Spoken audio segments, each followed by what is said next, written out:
Hello. Hello, Professor. Let's see. Good evening. My eye drops are not fully kicking in yet, so I can't really read the screen. Hello there from Florida. Oh, Florida. Florida, we gotta talk about you. Oh, yes. Yes, we do. Barista 2.0, hello, good evening. Morgan is here. Hey. Yay. Another Let's Florida. see.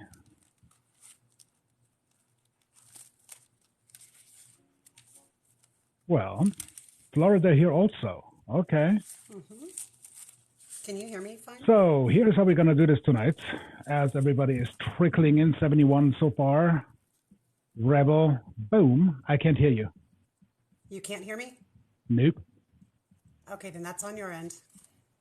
Oh, wait a minute. Maybe I need to hit the unmute button. You know, funny things like that.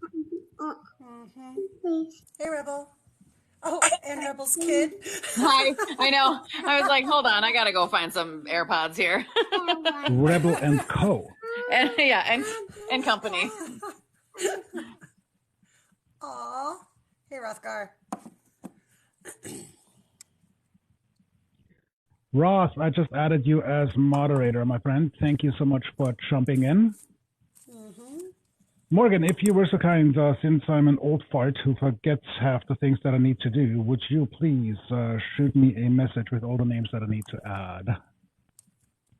How goes Dark Wall Street? We will briefly touch on that as we are rolling through tonight.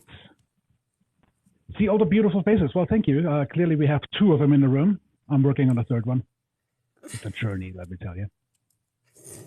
It is. It's a long journey.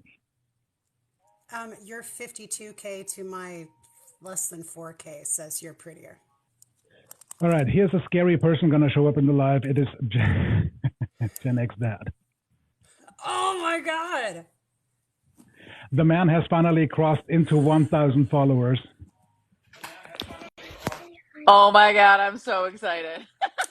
Whoa. Hold your horses. All right, folks, as you keep coming in, we are probably going to move tonight around a little bit. In full disclosure, my reach into the LGBTQ community is super limited.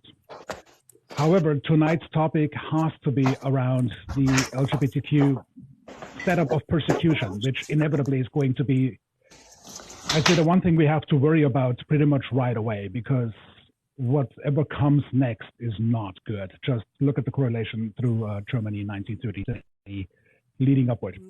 So if you guys in the comment section have 1,000 followers and you have something to say about the LGBTQ community as far as help is concerned, as far as how can we get people out, what type of assistance can we lend, what is actually really going on in Florida, what's the feel like, what is the temperature, so to speak, not the weather, of course.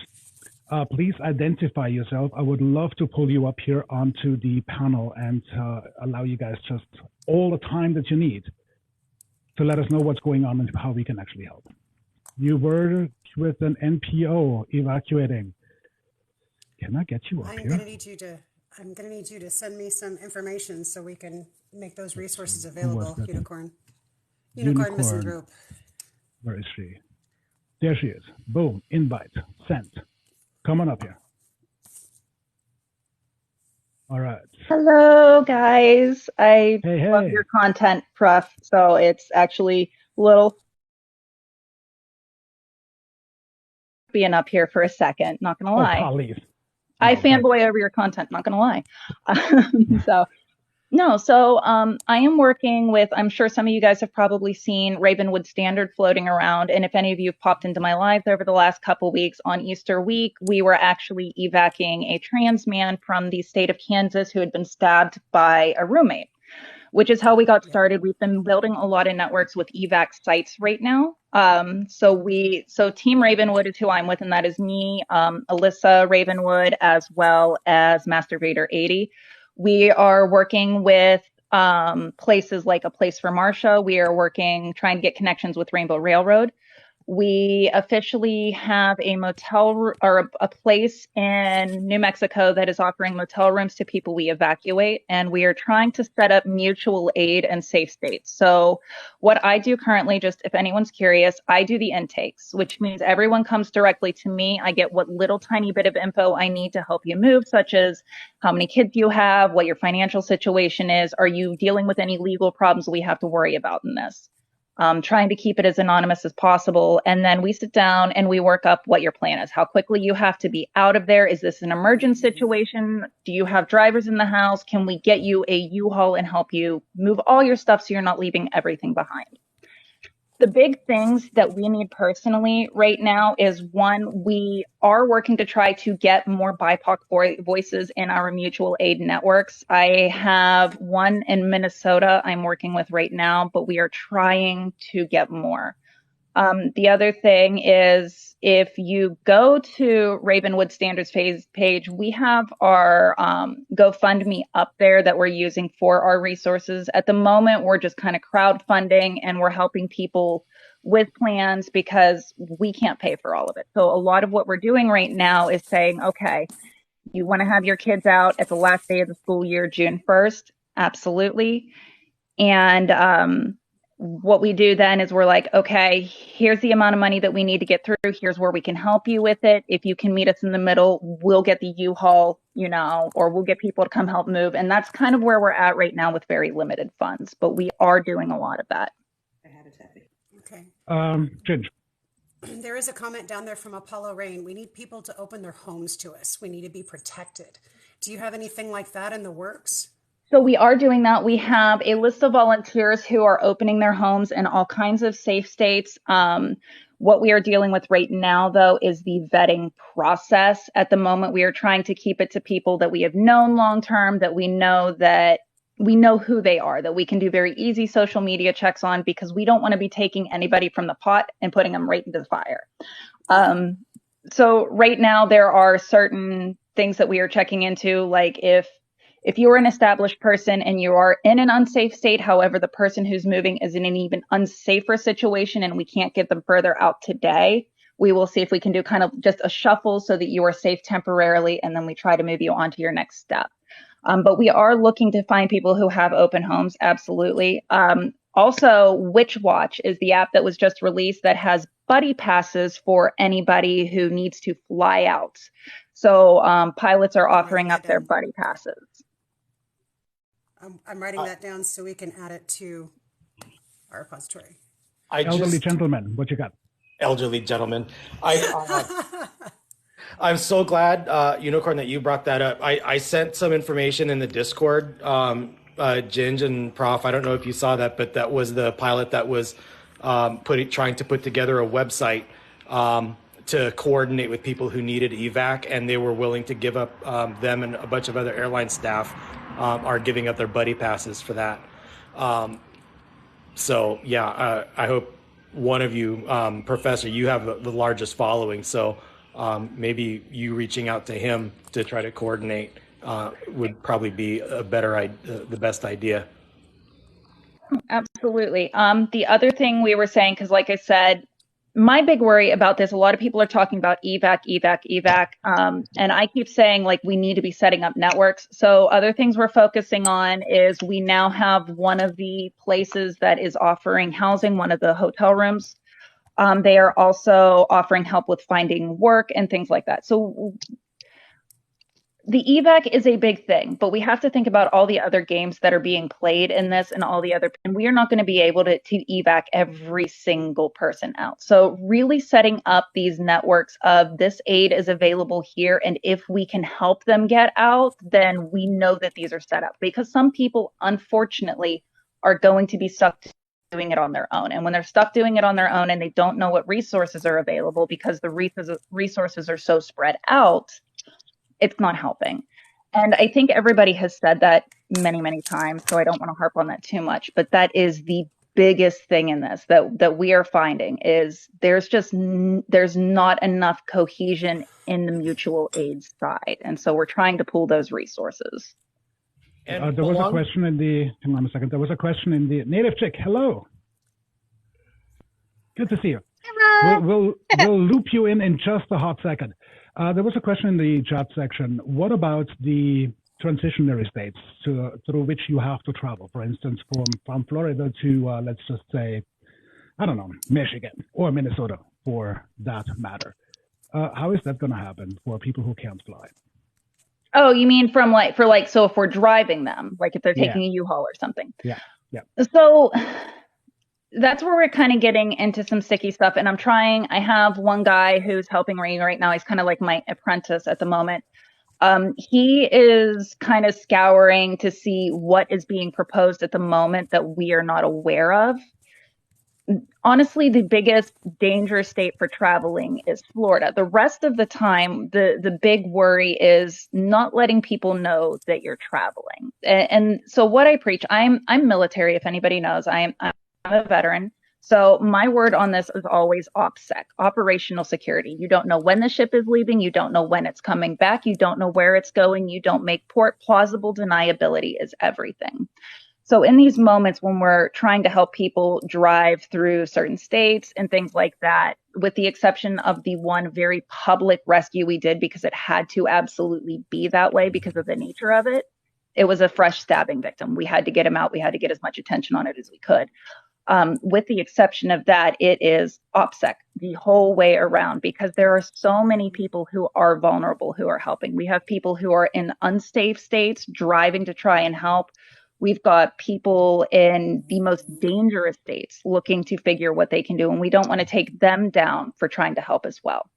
So honestly, when it comes to that, knowing what's on the board, what chess pieces are in play, and knowing when to keep your mouth shut is kind of the biggest thing.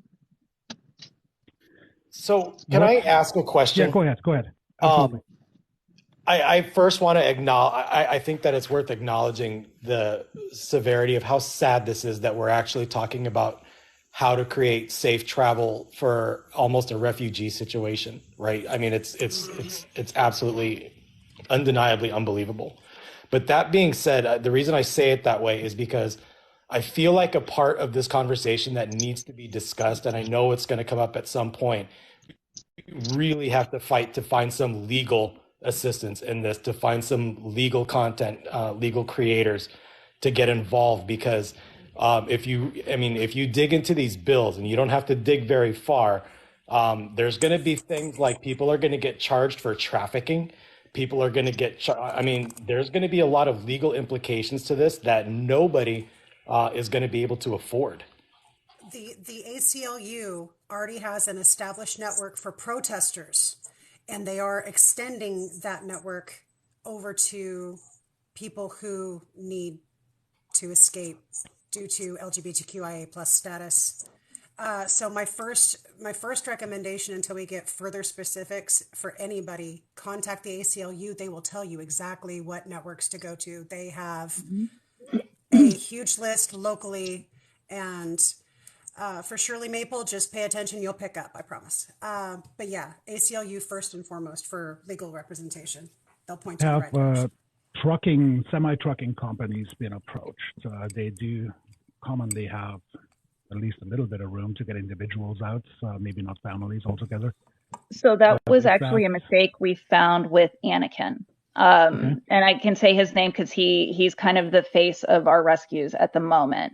Just again, because he was such a loud story. And we had accidentally made the mistake of letting it slip that a truck driver was coming to get him. And on the way out, there were no less than 10 semis, and this was all on live stream, no less than 10 semis pulled up along the side of the highway with cops checking them. We don't know if that was a coincidence or not. There was no way station close, and it was within 15 minutes. It was on live. We had a lot of people. So when it comes to truck drivers, my dad's a truck driver. So they can be stopped for any reason, for any inspection. They have to stop at way stations all along the place. Truck drivers, while they are good for if you don't have any other choice, you do not want to be making truck drivers more or less like the center of responsibility, because they are so heavily under the eye, and so much of their moving. You honestly, on half the time, can't even have somebody in your cab without extra insurance or a pass. And then that's automatically something. Their black box tracks Yeah. Fair enough. Native chick. The situation, I'd say, intensifies quite significantly when it's about the indigenous community and particularly indigenous community that identifies on the LGBTQ line of identification. Have you heard anything out of your connections, what's going on in Florida and how they are impacted right now? If she's still here. May have lost her. Okay, up to, no, there she is. Can't hear you. Nope, you're completely silent right now. But the good thing is everybody's focused on you now, so that's good. All right, we'll figure out your audio. In the meantime, Rebel, rhetoric. Let's talk for a minute. As far as Florida is concerned, we talked in another live the other day that the rhetoric has clearly become hotter, more pronounced, and I would just argue at this space, just particularly more deadly.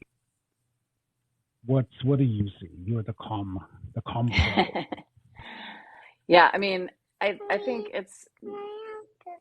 I'm sorry. I tried really hard to get him in bed before the live. That's all right. Welcome to the live. Yes, welcome to the live, babies. Yeah, I mean, I think it's evident that they're desperate, and out of desperation, they're making this truly deadly for people. Caleb, wait, please, mommy's talking. I might have to just time out until this one falls asleep. But I do think that we have to decide what the counter rhetoric is. There has to be some clear, concise messaging in return that isn't nuanced. Even though this is a very nuanced issue, I'm literally covering his mouth right now. Don't tell anyone. He's like laugh crying. But we have to decide what's the counter messaging, because there are a lot of people who think this is insane. And we're all like, we're talking about it, and everyone's talking about it on their pages and on their social media, on their blogs, on their whatever. And we have to streamline this. We have to make it so that it is a resounding fuck no. So I'm just gonna pause myself for a second until this child falls asleep. Well, that's okay. It didn't sound too dissimilar from Gen X dad, so I think we're all conditioned at this point. Well, in reality, that's way more intelligent than what I'm having to say, so I don't have a problem. I will say this, though. I'm so excited to see you live. And this morning, my babysitter said, I just got out the cheese and the IRS is already calling, and I died because the cheese tax. Anyway. All right. Thanks, Rebel. Native chick. Hang on a second. For a few minutes. Oh, you do? Okay. I'm going to drop, but I'll come back. You guys are awesome. Love you all. I will be back shortly, I promise. Thanks for coming in. Let's come back. Native chick, is your audio working? Apologies on that one. Boom, so there you are. That's okay. I'm just going to renew my question from earlier, particularly with the indigenous community, ICWA being under attack and everything that falls into that place that is, I think, commonly overshadowed right now by all the news that are coming out of Florida. What does the indigenous community experience right now, particularly as far as LGBTQ is concerned? Is there anything that you're hearing where it's just more pronounced, even more dangerous? What is going on your side? It's troublesome because I don't want to be that person who tries to say all these circles have, we all have our struggles. We all have our challenges. I'm trying to find a little spot in the shade. Apologies. There we go. We all have our struggles and challenges. So I'm not trying to do like oppression Olympics in these conversations, because that's an easy hole to, a slippery slope to fall down. And so as an Indigenous Two-Spirit community member, we have our own communities who are suffering intergenerational trauma, lateral violence, historical trauma. And so we have our own communities who are dismissing our own family members from ostracizing community members because why? The colonial mindset. Western settler colonialism and the superiority complex infects all nations. So it's not this white privilege thing. It's not this class system thing. It's not the ism thing. It's all of the above. And it's a pervasive behavior. That Western settler colonial mindset has impacted my elders' generation. And so I've witnessed elders not be the healthiest community members to our two-spirit relatives who are coming into their own.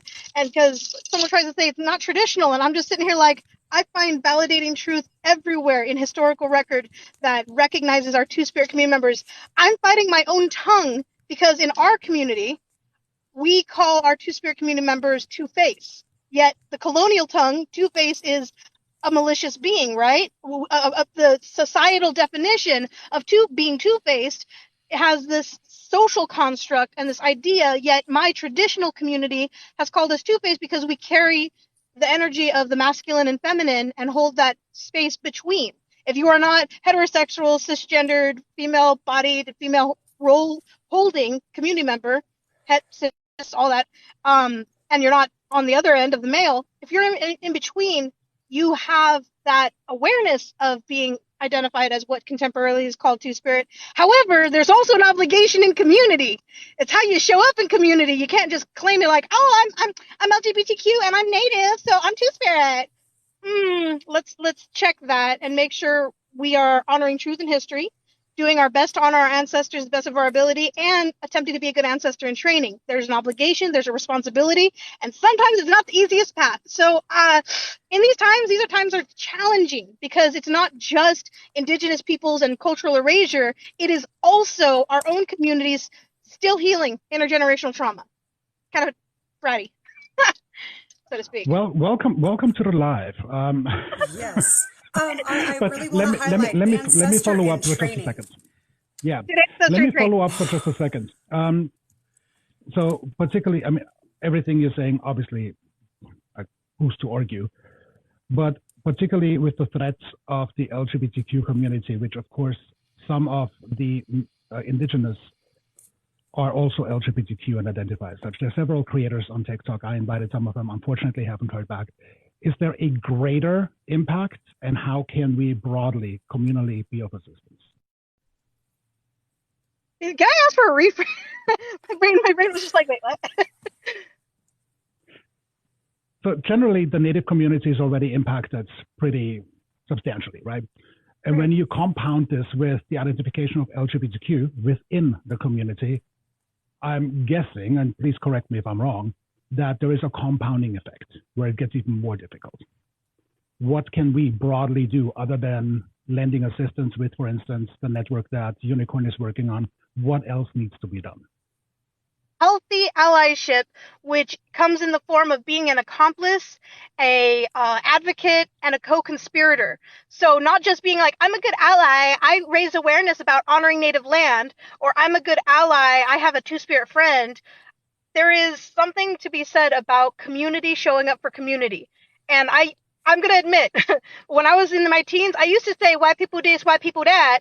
And then I realized my own community are honoring their pagan ancestry and, their Norse traditions and cultures and learning the Gaelic language. And I'm really happy to see community recognizing that when we honor truth and history, we honor our elders and our ancestors. We all have Indigenous lineages from the land that we come from. However, if you are not on your ancestral homelands, then you are a visitor, you are a guest, and you are a settler. Nothing wrong with being a settler. I myself have settled in lands a little further away from my traditional homelands. I'm a settler too, in my own native territories. That being said, we could be good advocates and allies and co-conspirators, doing our best to honor truth and history, making sure that we correct the narratives and the falsehoods. So whenever someone is misspeaking, you don't have to do a call out. Exactly. There are times that there's a call in, a call out, times to advocate, times to acknowledge. So do not just do one blanket approach. Sometimes you have to protect your spirit. You got to protect yourself. At the same time, advocacy goes a long way, from land acknowledgements to ensuring that Indigenous relatives are given a position to be witnessed. So sometimes sometimes we take space to guard and protect, and then sometimes we step out of the way to allow that opportunity to be had. And so there's a little bit of this and that. So I'm trying to think. Yeah, totally here. Got it. I have a question for you, Ginger. Native Chick. I know us pasty folks, we know about ICWA, but because, yeah, I pay attention. We know there's still the McGirt decision and Castro versus Huerta that affect tribal and res sovereignty. Can you speak on not just ICWA, but the other two and just kind of enlighten everybody from the Indigenous perspective? Uh, my dyslexia is sometimes forgetting names and associations, so I'm trying to remember which you're catching me as I'm shifting gears in different Oh, I'm jobs. I so do a lot sorry, love.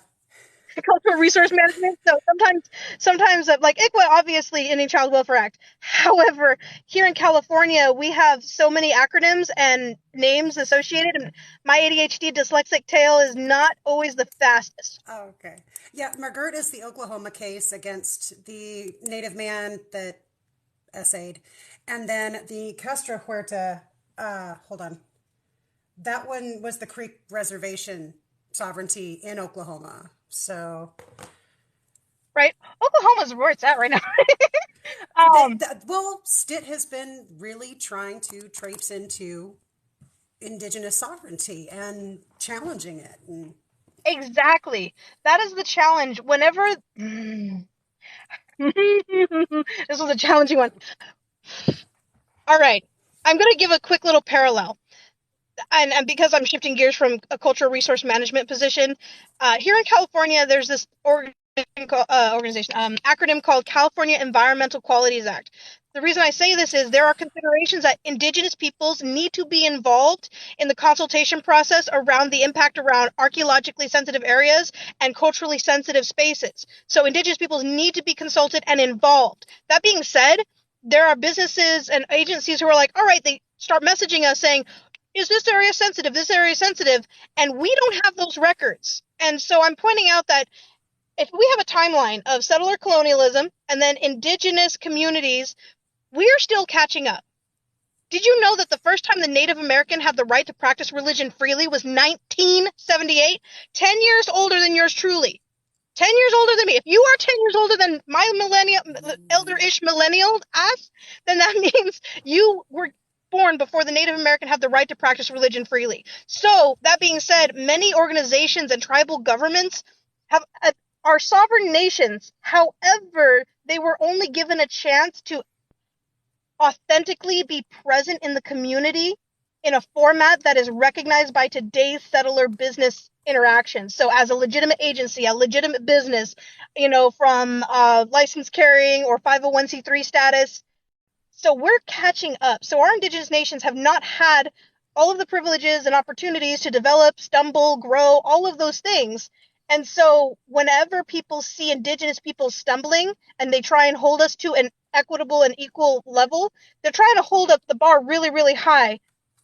And it's problematic because there are Indigenous peoples who are still healing that lateral violence, intergenerational trauma. And so humans are humans. So I'm not going to vouch for the actions of problematic humans, but using the example of, look at that Native person doing those bad things, those people are bad. Or like when Standing Rock happened, when I was there at Standing Rock, the local Ace Hardware and all those other organizations were thinking those crazy drunk savages, those natives are using these camping tools as weapons when that narrative was false.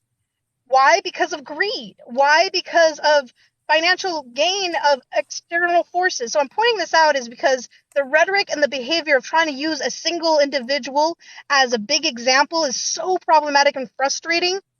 And I only speak for myself. I represent my community and my nation because I actually am a tribal chair of my tiny, tiny little community. That being said, I do not speak for all natives. I can speak as a California Indigenous Two-Spirit community member of which I have lived experiences that I can exemplify and share. But I do not speak for anyone else but myself. And I may have a different opinion and a different way of showing up in the world as other Indigenous peoples. But that being said, I attempt to do so responsibly and I attempt to do so accountably. And I've been called in and called out many times, and I work on that. That being said, I attempt to do so and be a good ancestor in training along my journey. And so I love those conversations. I love to grow and continue on, but I really get mad at these organizations who are like, let's make a big example of those Native peoples. Like even just the picture of that, of what's his face. They had him painted up, and I'm like, he doesn't even have those tattoos. They're intentionally they made imagery in all of the news articles. They made him photogenic, so he looked all rightish, and then they painted him up, and I'm just like, wait a second, he doesn't have those markings. Wait, what kind of stories are they trying to tell? What kind of things are they trying to? Sorry, it's frustrating. It's understandable. Is there anything your particular community needs directly that we individually or communally can give to your community directly? You're here, you showed up, maybe it's something we can apply somewhere else to other communities as well. But if you tell us what your community there in California needs, tell us. We want to be there and show up for you guys. Well, did you know that California is the most has been and was after pre-contact was the most linguistically dense territory this side of the Northern Hemisphere. Over 200 language dialects. Here in the Bay Area, in Silicon Valley, there are 8 language dialects, and of which 3 are only highly documented. So 3 of the languages of 8, just between San Francisco and Monterey, are highly documented. And did you know that Mark Okren, who actually developed and strengthened the Vulcan and Klingon language. He didn't create it because it was already created. Star Trek was already existing. But Mark Okren developed the Vulcan language. He got his PhD in my ancestral language, in the Mutsun language. Wait, when you learn the foundation of how a language should function, especially because English is a predatory language, and you don't account where you got your information, I understand it is his own intellectual property rights. He is a creative individual. I want to point out that it's like Indigenous copyright. Be accountable to where you're getting your information. When I share songs, when I share stories, I tell people who I learned that story from, the nation, the language, the community, the auntie's grandmother. To the best of my ability, I will account and be accountable to what it is that I share, because that is a form of checks and balances. There's no such thing as a Native American shaman because our communities are doctors. That being said, we have checks and balances of an elder or a mentor so people can check up on us. If I said I'm a leader of something and a elder so-and-so taught me, people can go to that elder and say, hey, did you know that this person is being problematic or good? Or do you know this person is going out there and doing these things? That elder will be like, yes, I do. That is a form of accountability in our community. So what I do say that ways that people can confirm or to help our communities is place-based knowledge, empower, and encourage the local Indigenous peoples to represent their communities. Nothing about us without us. So when people go Indian shopping and Native shopping, and you're putting on events, and you're like, oh, let's go get this Native from far, far away and give them thousands of dollars to fly, thousands of dollars to accommodate, and the local Native peoples right in your own town or in their own neighborhood are being disenfranchised, that's a problematic hosting behavior. And I've seen that at Red Lightning. I've seen that at all of the raves and all of the electronic music festivals, at all these conferences. They love the loud, popular Indigenous voices, which is great. Really, really great. However, place-based knowledge, Indigenous peoples of the land, elders and communities of the land need to be involved. So I, as a California representative, I started my own business called Canyon Consulting, where I bridge the gap between that Indigenous and contemporary value system. So I'm tapping that Jedi movement, justice, equity, diversity, and inclusion with Indigenous insights. And so I point out why talking about this honor, truth, and history is a cultural competency course that people need to engage in more often so they can have these insights to make healthier, inclusive decision-making practices. So I try. I'm not great. So, I mean, I'm just watching the chat section spool through, and I would say that we need a dedicated panel, particularly to Indigenous ICWA, and really stack the panel with experts who have not just experience, but also, of course, a story to tell. And ideally would set that aside for perhaps next week if you're available. And if I can just publicly put you on the spot here to connect with as many Indigenous creators who have 1,000 followers, to please bring them along so we can actually create a panel that has the true depth of what we actually need to explore, because it's so multi-layered that we will likely, if we just try to explore that and then merge it somehow with tonight's topic with LGBTQ and what's going on in Florida. So if you allow me to set aside an entire panel for just that purpose, it'd be amazing. Chat I section, get, are we good on that? Yes, yes, yes, I agree. Yes, Hopefully. good. I like that. Awesome. So next Friday, Watch the heck out of that one. I'm announcing this way early. Next Friday, we will focus exclusively on all things Indigenous, equal, what have you. And I hope we get voices that we need to hear, because none of us are truly going to understand right now, with the little bit of cursory knowledge that we have, what really is going on. Yeah. Cool. Good. if I might, real quick, as much as I love sitting up here with all of my favorite creators, the people who I work with, Ravenwood Standard, and specifically Masturbator 80. Masturbator is the trans man who was stabbed. So if you would like to bring him up, while I am the gender fluid and I am working in this, he is a much more accurate voice for this panel than I am. So if you don't We have mind, I one would spot. like to step down if you wouldn't mind bringing either him or Ravenwood Standard up, since she's kind of running the group. Why don't But you thank you for stay? inviting Because me so much. no, don't you go anywhere. We have one more spot. Ravenwood Standard. There she is. Boom. Invite is going. Don't you go anywhere. We have one more spot. The more the better. Hi there. Hey, how are you?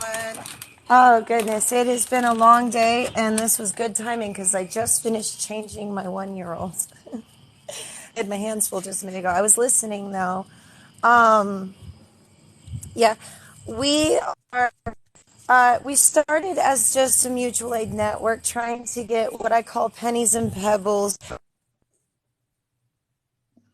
Low signal.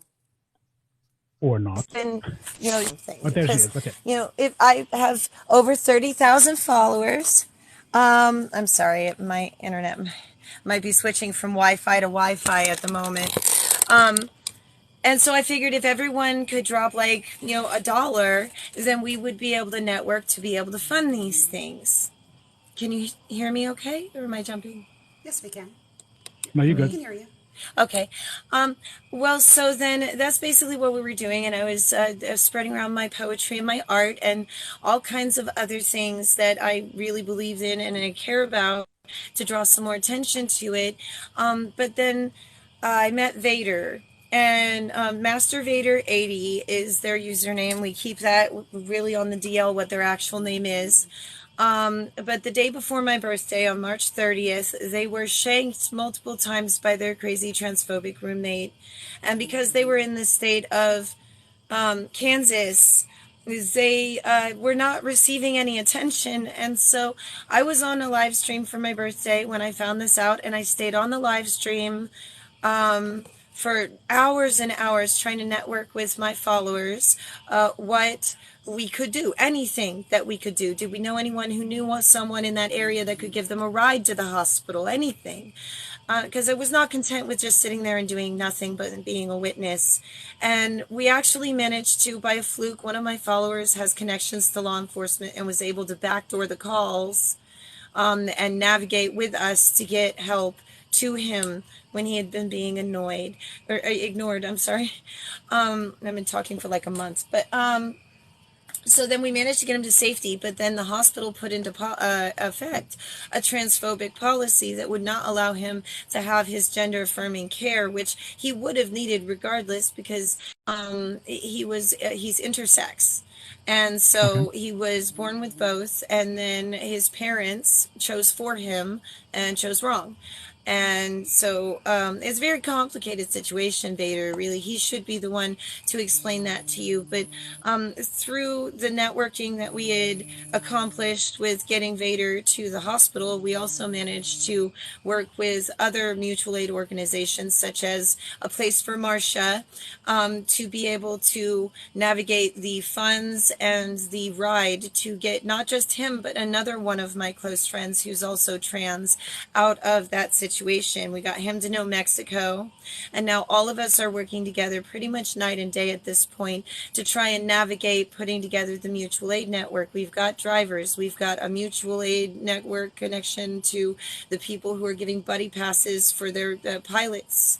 to fly people out if we have to. We've got a branch in the UK that's trying to set up something similar in the UK. And at this point, with all the pieces we've got in place, the only thing that's missing is money for gas to get the trucks moving. And so we're trying to get our GoFundMe out there, because if we could get all of my followers, even, it's 34,000 on this account, to just drop a single dollar, we could move at least a dozen families out of danger today.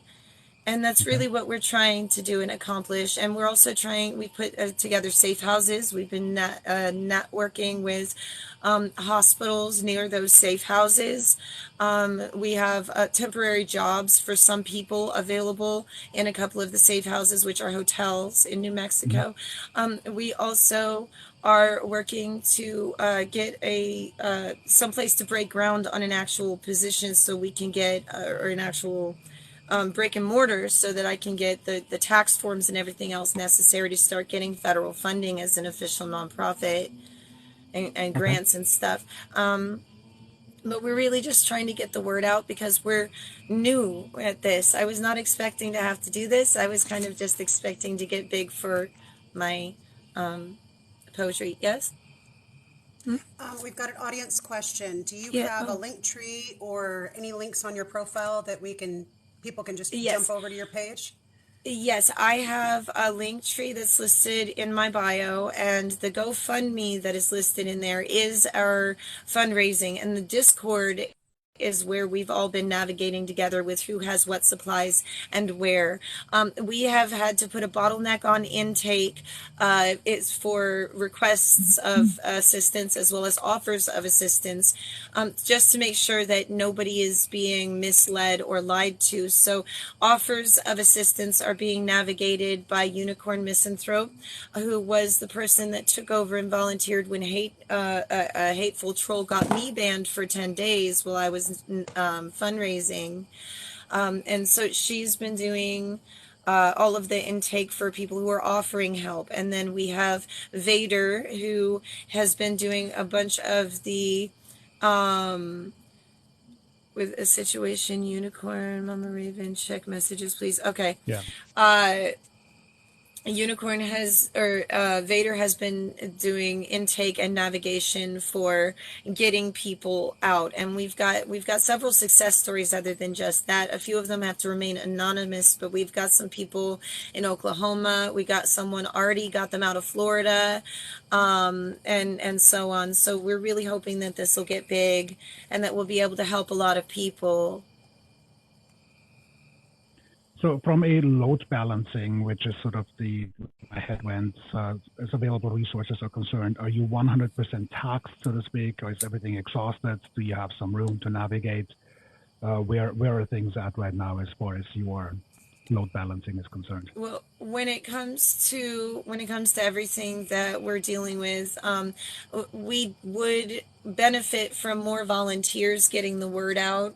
Right now, the GoFundMe, I'm not sure about the taxing on that. A Unicorn would know more about the GoFundMe because they're the one that is connected with it. They started it. So that would be a question for Unicorn, I think. I'm sorry, what was the question? I was just reading Vader's message.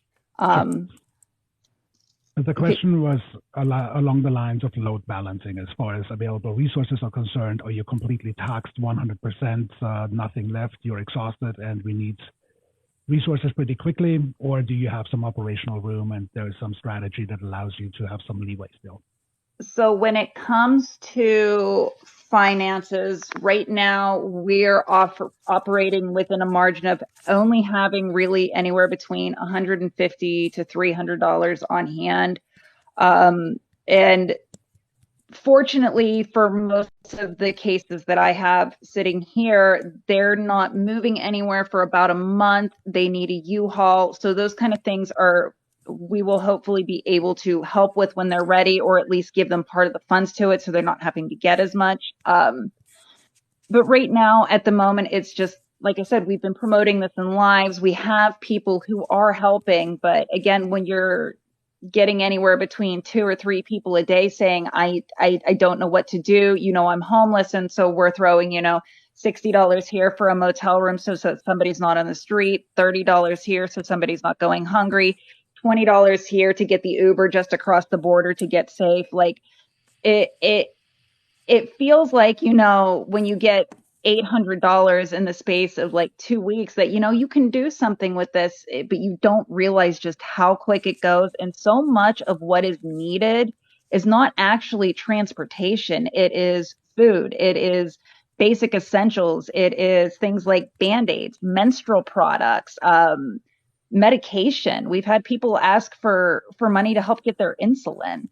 And we don't want to turn anybody away for any reason, especially with how scary things are getting. But again, we are operating on a day-to-day of thinking, okay, we've got maybe $200 to figure out everything we've got today. And so far we're making it work, but I don't know how long we're going to be able to walk that tightrope. But we will do what we can with what we've got. So for those who donate and want to track how funds are being used, do you have some form of transparency where people can actually figure out how funding is being allocated, where they need to chip in particular towards certain projects, for instance, transportation or communication or medical needs? Are there certain areas that you have disclosures, if you will, where people can contribute in a targeted way? So at the moment, the GoFundMe has only really been doing its thing for about 2 weeks now. But that was something that I was going to sit down with Vader to do, actually, since he does the other half. Both of us handle certain intakes. I tend to deal with the more long haul ones that need actual plans set up. And most of the reason I deal with that kind of stuff is because, again, when I was in the military, I was specifically medicine. So I have all that HIPAA training. I have all that certification to know what I can. I'm sorry. I was not even looking. You're fine, babe. I've got like 3 different rephrasings of a question. There's a lot of people, and I am kind of the same way. People who can donate supplies or order from an Amazon wish list. They may not have money, but they may have clothing. They may have food. They may have non-perishables. Is there a way, or are you guys setting up a way for people to donate supplies? Because people are going to be losing so much from their homes. Yes. So absolutely. We are working with that. That is something that not just Ravenwood is doing, but we have some other people who kind of are doing those. It's not like the free ranging, the homesteading. That's the word I was looking for. We have people who are doing the homesteading who are figuring out how to take and freeze dry quail eggs. We've got people who are working through all of these things. And I believe last Ravenwood and I spoke about this. She was talking about figuring out how to get a PO box set up that was not necessarily going to be personal to anybody, so we didn't have to worry about that being an issue, but also where if people wanted to send these things, we had them and then we could forward them on to where they needed to go so that, again, nobody who didn't have the information that they didn't need didn't get it. But I did want to finish answering the professor's question real quick, just about the accountability and transparency, because as of, I believe, Sunday or Monday will be the day that we finally took the GoFundMe from being specifically for Anakin into being for everybody. It'll be a full week that it has been like that. And I do plan on sitting down and going over some accounting with him. And I did want to, that is actually going to be part of the link tree. I've already talked to the person who's helping us set it up, where it will be a tracker of 25% went to this. None of that is going to any of our overhead for anything. We are all paying for our own internet, paying for our own cell phones. Everything we get is either going to gas for drivers, plane tickets if we have to get them, and those kind of things. So all of that will be accounted for because all of that is pretty easy to track where it's going. So absolutely, that's going to put a lot of people at ease, which I think in today's times is exactly what we need to open wallets and contribute to a cause that is desperately needed. Outside of funds, of course, which is always the big sticking point.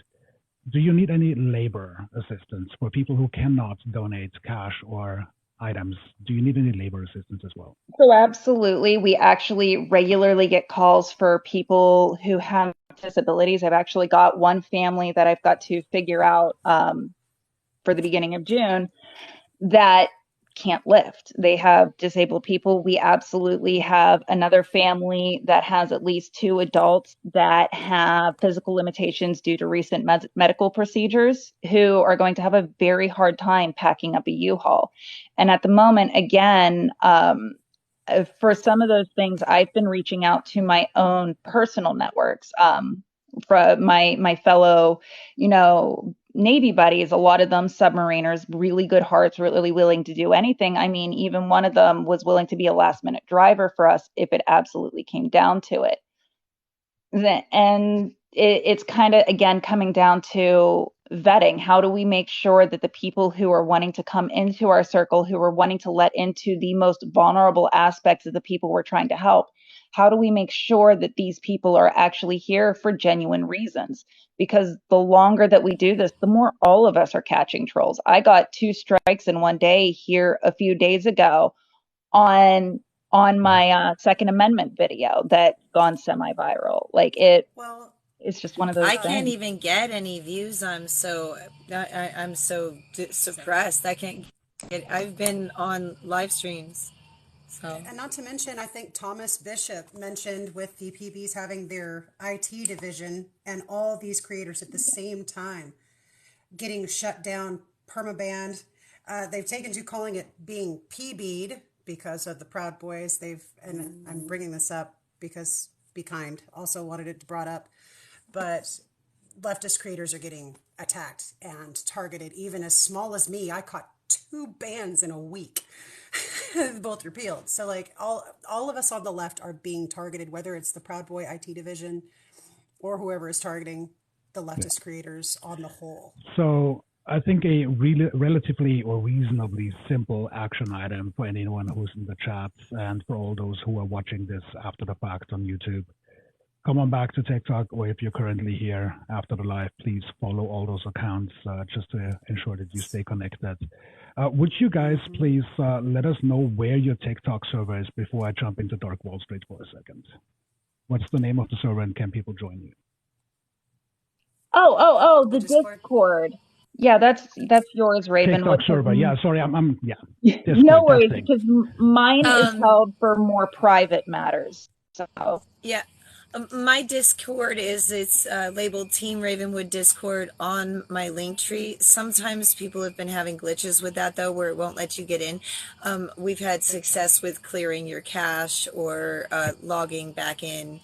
But it's the one that it's linked in the link tree in my bio, and also it is listed in right now is what is the top video on my channel underneath my pins, which is basically just a flyer with as much direction information as I could fit in.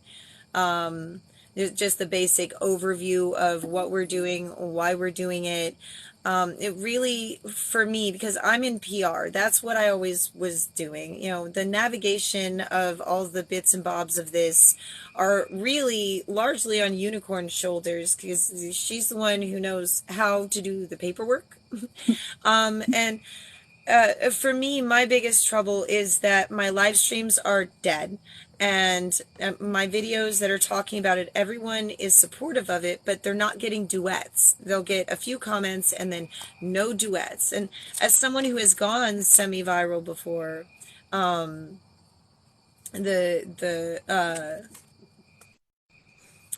someone who's the duets are really what do it, and so it's just a matter of trying to just get some attention in there. So that we can start making some headway. And, there might even be resources available we don't know about yet, just because nobody with those resources have seen what we're doing and been able to start navigating with us. Well, the TikTok algorithm is generally fickle. I did a little A/B split test, if you will, with 2 videos, exact same video essentially uploaded, different tags, different subtitles, what have you. And both were completely annihilated. Both subject matter was the Second Amendment, and that doesn't seem to be reflected upon too well in the TikTok world. But as far as your server goes, being more of a private matter, the Dark Wall Street server is up and humming. Our very own server admin, Morgan Muffled 27, some collective round of applause, please, because without her, this server would not exist at all. I would love to bring all the links that you guys need to our server. In other words, Yes. wherever we can connect, whatever fundraisers you have, let's get that onto the server. And Morgan geniusly came up with the name of the forum of the server that is particularly dedicated towards this efforts, and it will be abbreviated as MAGA. With a little bit of tongue in cheek. We'll let you in what that actually means once you actually get to the server and check it out. So if you would please just send us those links, and we make sure that we can assist in whichever way possible. Let's see.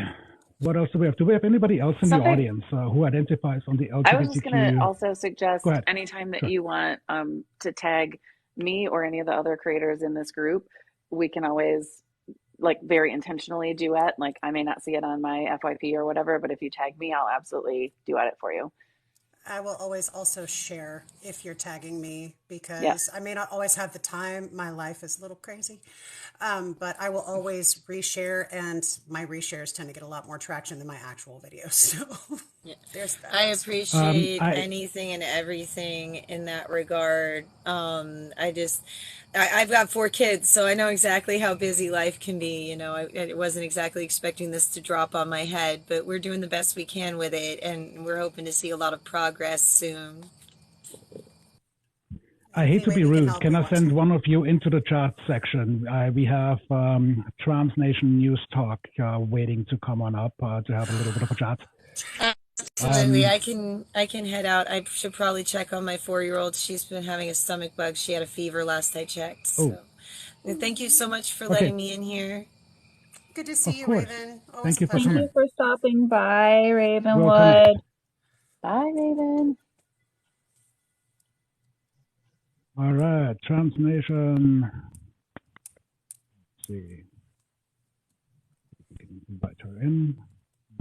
There she is. Stoked about this.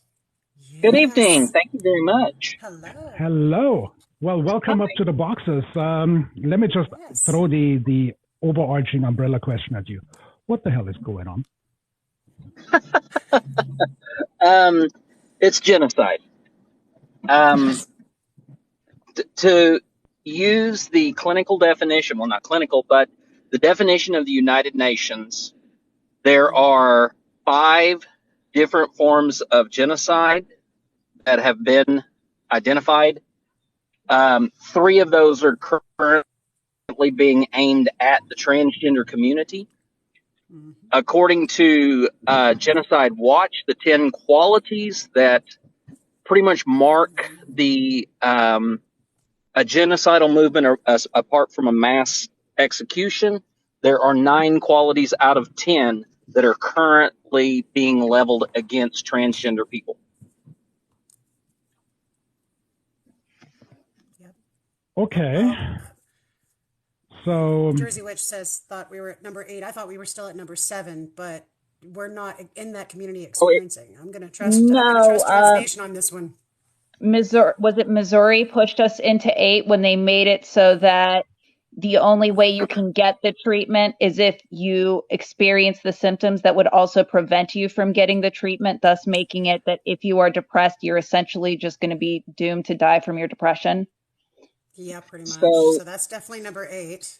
Yeah. So first of all, people are confusing the qualities with stages that are incremental. That is false. You're right. Because many of these can be concurrent.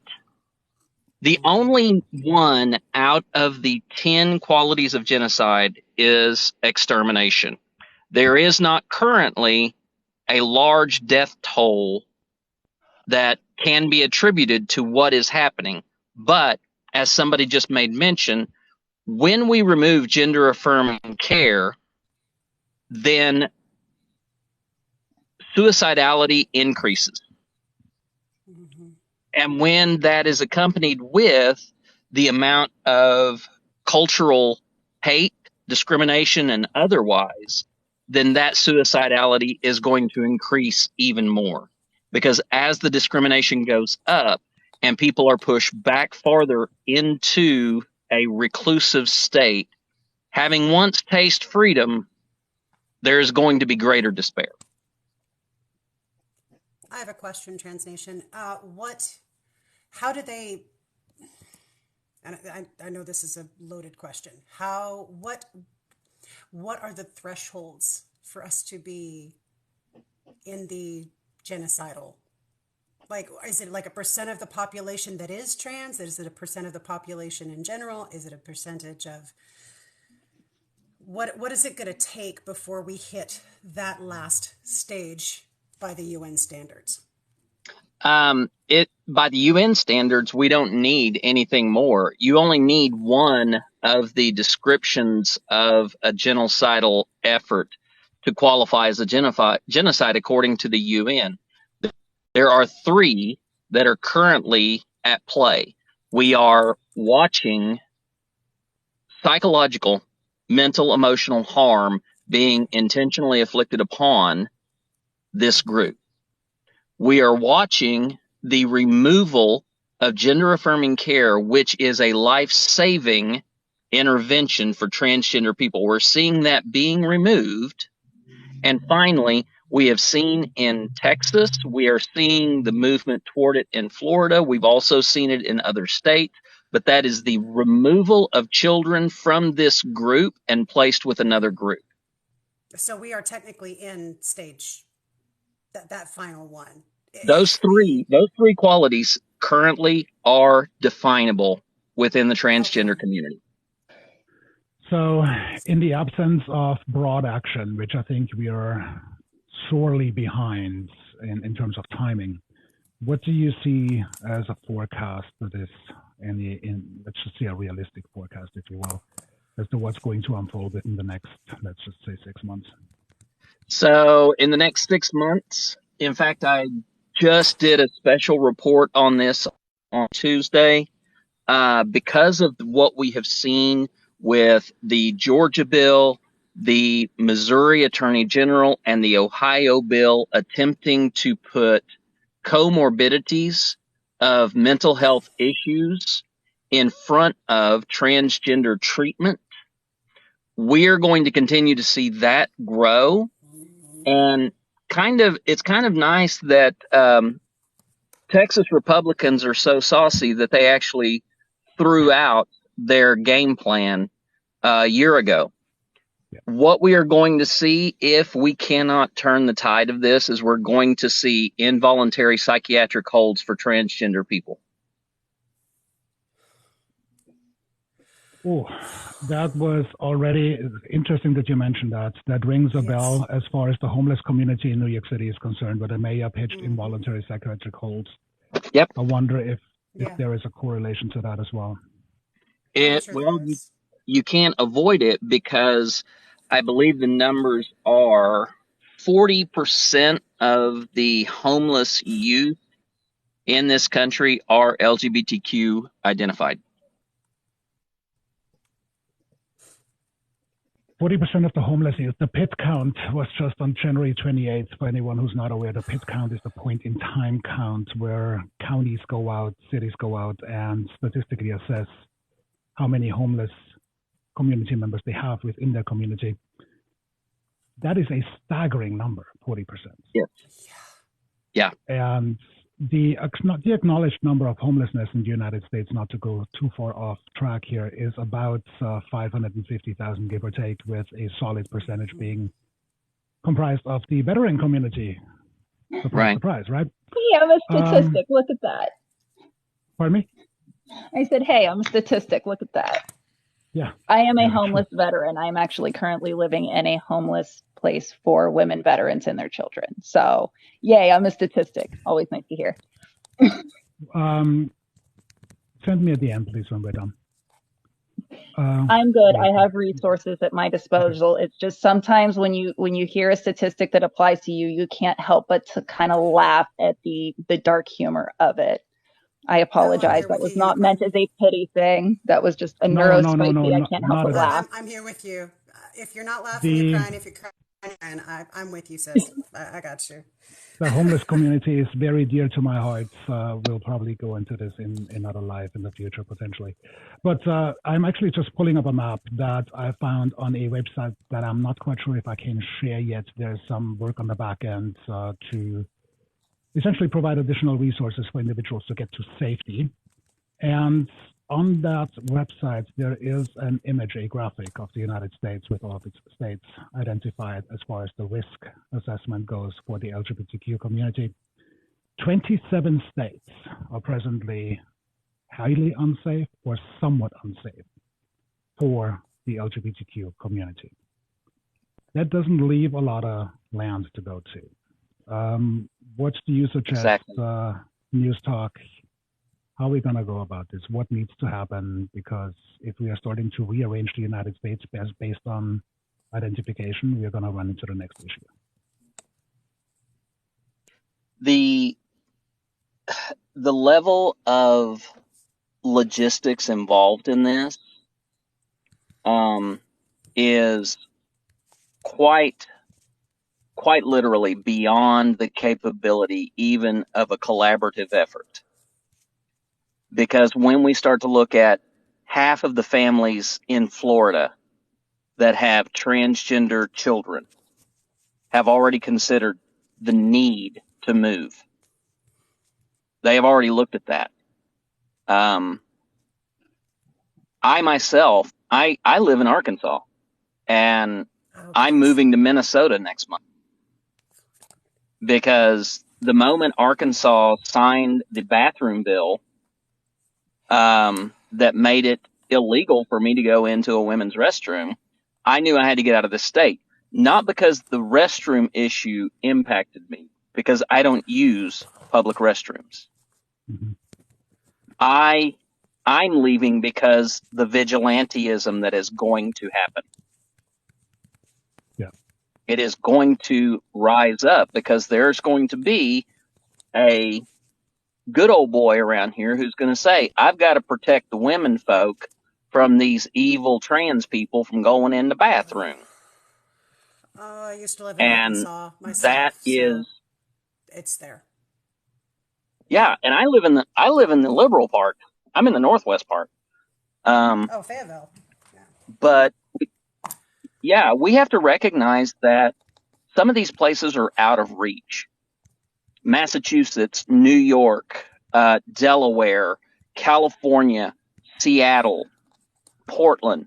All of these are great places, and the cost of living is significantly higher because the major bulk of the people who have to relocate are in low cost of living states, and they're the identified states that people say, hey, this is a good place to go.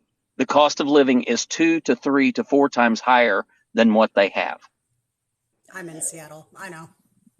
It's Minnesota, which Wisconsin, I mean, that presents Michigan presents the next problem, right? Where you can move, potentially have the resources to move, or get lucky enough to have an organization that assists you with your escape, I suppose. But that doesn't mean that you're economically safe, because you're uprooting your life, you're going somewhere completely else, you have very limited, if any, contacts at all. What does that mean from a professional, from an occupational perspective? The obvious challenge would be finding a job. That's easier said than done. How would you go about, particularly since you plan on moving, how would you go about it? I'm going to say that for me, it's far more complex than that. The initial reason that I need to move from Arkansas is that my disability was discontinued. My disability related to the work that I did prior is no longer qualifying me as disabled. So that was discontinued. Now I have to go find work. And so I'm using all the other sources that everybody else does. So I'm using LinkedIn and I'm using Indeed, and I'm looking at those potential opportunities. But reality is that the way that jobs come about is you know someone who knows someone. The networking for jobs, whether that be on site or remote or hybrid or entrepreneur startup ships or anything like that, that is going to be the necessity. I mean, just this TikTok channel, this account is a professional account where I try to do the work that I do, which is advocacy, activism, information, education, coaching, and consulting. And if I could do that anywhere else, in person, remote, anything, I would be happy as a lark. But right now, I am, I don't have the people who can put me into those places. So that's where networking comes in. Yes. I just want to address Cosmic Connoisseur. First off, we know. Secondly, yes, to address what you're saying and amplify it into the panel. We know about Article 5. We know that these red states want blue dots to leave so they can call a new a constitutional hearing, basically, to just override. We know this, but people have to put their safety at the forefront. To say that they should stay or that they need to leave, both of those perspectives come from a place of privilege. It is an individual basis, and I get your concern, Cosmic Connoisseur, but helping the conversation here. These people know what they need, and we got to trust that they know what they need. Constitutional Convention. Thank you. I couldn't think of the term. If I might, Celtic Grinch, because he brought up a problem, and I like to bring solutions when people bring problems. This is actually something I've talked about. Moving somebody to a safe state is not moving somebody to a safe state. You are buying them time, but at some point, the red wave is going to be coming to a city, school, or town near you. No matter how far away you get, even when you leave the country, it is going to be coming to a city, town, or school near you. So when I'm sitting down and I am talking to a lot of these people who are going, this is a conversation that we have had, that we are delaying the inevitable, but delaying the inevitable may at least allow these children to graduate high school and have a chance to make a decision in their life. And that's what we're trying to do. But one of the things that I have brought up a couple times is some of these states that are painted red on these bulletins, they're only painted red because they have a couple flimsy laws at best that are meant to open the doorway to bigger ones. And yes, while we need to be moving people to safe states, those of us who are maybe like me, able to go in passing relationships, currently in a passing relationship and looks like a passing person, can easily go, and then we pack it that way. But to say, oh, don't move, that's unfortunately, that is not the realism of the situation. Being intelligent and forward thinking about where we're moving and making sure that we're getting the people who have to be safe, and those of us who can be a little bit more or a little less cautious, being able to take that chance to be a little less cautious. That's how you handle it. But don't just say don't get them out, because that ignores very real dangers. Sorry, it's also ignoring. Go ahead, it's also ignoring the fact that the first federal anti-trans bill passed the House of Representatives. That means that all of these conservative politicians who've been bought out by these far-right Christian nationalist think tanks and PACs, they are bringing this stuff to the federal level. Now, a lot of people are going to say, yeah, it passed the House, it's not going to pass the Senate. Agree, 100% accept. You forget what takes care of votes. It's not ideology. It is who can give the most and get the best. It is very possible that we could lose a couple of Democratic votes because they need the support of their constituents back in their home states. And it would be very easy to say, yeah, my people agree that transgender women and girls should not be in sports. It would be very simple for that to swing.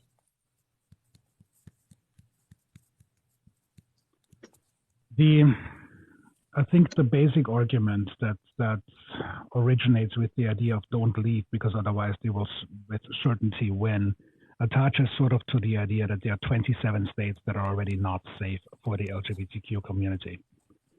And corralling everybody into just the safe zones certainly surrenders the other states. So I think the question here is sort of at the, perhaps at the tethering point, where is it, are those 27 states gone? Should we just write them off, get everybody out, be done with this, and whatever may come, may come? Or do we still, from your perspective, have a fighting chance to turn those states around? I think this is sort of with a question from earlier anchors, and I just want to bring this to the forefront really quick before we just say, okay, you know what, those 27 states, forget it. As long as these states are being influenced by representatives who are being trained by groups such as the Family Research Council, the Focus on the Family organization, for these states that are taking lawyers in who have been trained by the Alliance Defending Freedom, until we see these individuals essentially, hamstrung, where they cannot provide as much influence into the political process, we have to count these states as a loss. We have to count them because they are too in deep with these organizations. Because these organizations know that churches and religious organizations, Christian organizations, they're buying this rhetoric and this narrative that they're putting out there. They are taking in money hand over fist to protect families because that's their narrative. They are taking in, money like crazy because these evil transgender people are out to take your daughters and pillage your wives. I mean, that's what they're selling, and they are making money like crazy. This is, if I might add on to, from somebody who was actually raised in that cult. I was Dominionist my whole life. So this is actually, just hearing you speak, I'm just like thinking of the literally sermons I heard growing up. And the way it ties in with the church, they preach prosperity gospel and dominionism. So these big rich people are right, and the rest of the church is going to follow them, no matter how much it goes against what they're taught their very core tenets are.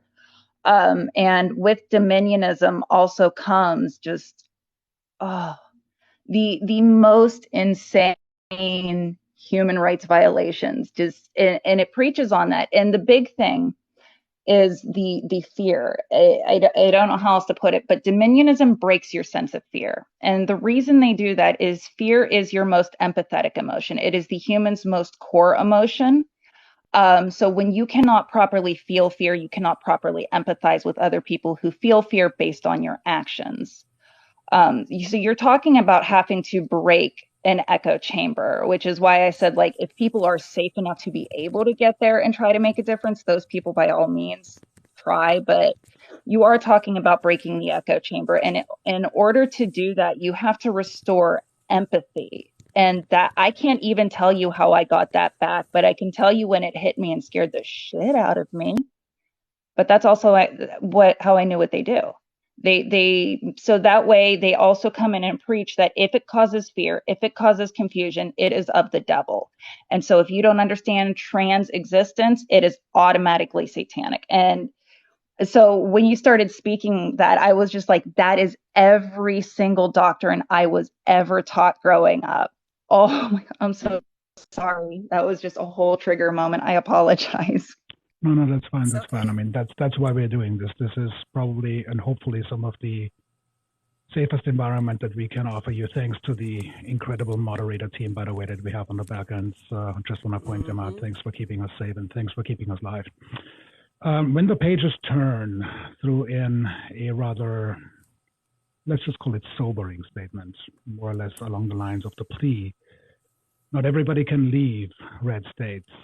Please don't abandon us. And we're not. I think at some point we have to ask the uncomfortable, crucial question, how much collateral damage do we have to potentially acknowledge if this continues as it goes?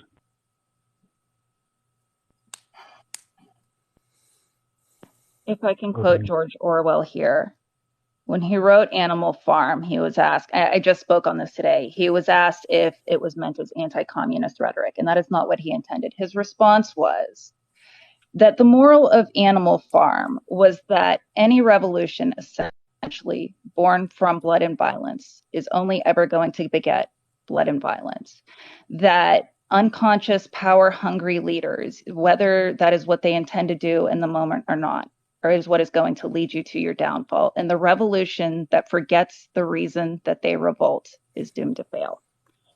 And it is the important lesson. Collateral damage, I don't think, is what we need to be thinking about so much as, can you keep in mind going forward every step who you are revolting for? Because if you forget that for a second, then the whole thing is broken. And I think that's the more important question. If I can offer some positivity in this, one of my favorite musicians, he says, good things are happening when the jackboots need to jump. So it's because we're rising up. Have a little hope. I mean, I understand the response. It makes logical sense. For those who are unable to leave, the consequences that they face are, I would say, unimaginable, and no thinking individual can probably map this out as to what it really would be. How are we, from a social perspective, how are we okay with saying, okay, some are just going to have to stay behind, rebel? Unmute. I'm always going to come back to, this aligns perfectly with that quote that we can't fight fire with fire because we'll just have more fire. And so the idea of building intentional communities, and in the work that I'm doing with Maisha in the rebellion, I wonder if could we really direct that action right now to create intentional communities to specifically support trans individuals who cannot leave. What if all the moms, not the dads can't be on board too, but what if all the moms who are what the fuck is going on right now? Absolutely not. Rose up and created community. And the vision that I just had was the image of, these moms stepping in front of these trans individuals, no, don't touch my babies. We've seen mom lines and we've seen the dad lines over in Portland with the leaf blowers. It's the same concept. I mean, sign me up. Yeah. Let's do that. Okay. So, quite honestly, if you want to look to an example, something that is going to, and the comparisons must be recognized. The comparisons must be owned without the rhetoric attached to this. We are looking at a repeat of 1930s Germany. And so the only way that we can begin to understand what the potential outcome is, if it continues with this rate. Remember, this only started in 2020. This only started in 2020. We are only 2 years and a couple of months into this effort, less than, because the first bill that was passed was a bill in Arkansas that removed gender-affirming care from kids. It went immediately into the courts and it was locked down, which moved us into 2021, where legislation totaled about 150 pieces of legislation in 2021. In 2022, there were 300 pieces of legislation throughout the entire year, and we are now sitting in April, and there are almost 500 pieces of legislation that have been introduced this year. This is moving faster and faster and faster, and it is escalating with every form of bill that is being issued. So when I say we're looking at 1930s Germany, again, I mean this in the sense of we have a charismatic and very enthralling message bringer who is blaming one group of people for every societal ill. And they are and the populace, the middle majority that is silent, is buying into this because they want to protect their families. They don't think that males should play in women's sports. They don't believe that men should be in women's bathrooms, and they don't believe that any of these gender affirming care efforts are really doing anything positive for kids. They have bought into the rhetoric. The resistance, the movement of people right now to try and stop this has to be focused on getting those who are the targets to safety. If they cannot be in a safe place, what can you do to hide these people? What can you do to protect people? Like I said, I believe that one of the next steps that we're going to see is a movement toward involuntary holds. Yep. We're going to see people being placed in mental hospitals. We're going to be seeing people placed within psychological wards within standard hospitals. The very first thing that I believe that we as transgender people need to be doing, we need to be finding cisgender people that we trust and getting a durable power of attorney with medical right granted to those people. Because a durable power of attorney would be the only defense that we would have to break an involuntary hold. Because somebody who has legal authority to make medical decisions about another person does have weight within the legal system. Every transgender person I know of needs to find a cisgender person that they trust and create a durable power of attorney with medical authority. Under which circumstances would you classify trust? What needs to happen? I mean, obviously it's an individualized question, I get that, but from a broader umbrella, given the gravity of the circumstances, what qualifies as trust, and can we build such a network through a variety of means to have trusted individuals to stand in alliance, allyship, and with the necessary legal backing? So the biggest part would be that they are 100% in support that transgender people have a right to live the way they are without any interference by doctors, without any interference by politics, without any interference from anybody else. It is a matter of saying they believe that these human beings have every right to be who they are without limitation. An idea that's coming up from the chat is a medical power of attorney for trans patients. How would something like that work in? 3 or 4 people, I think, have mentioned medical power of attorney for trans patients. All right. So a durable power of attorney deals with legal matters.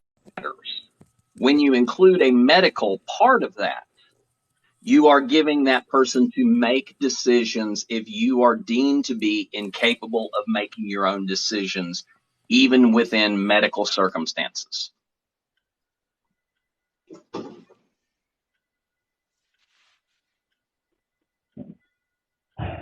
This is a heavy topic.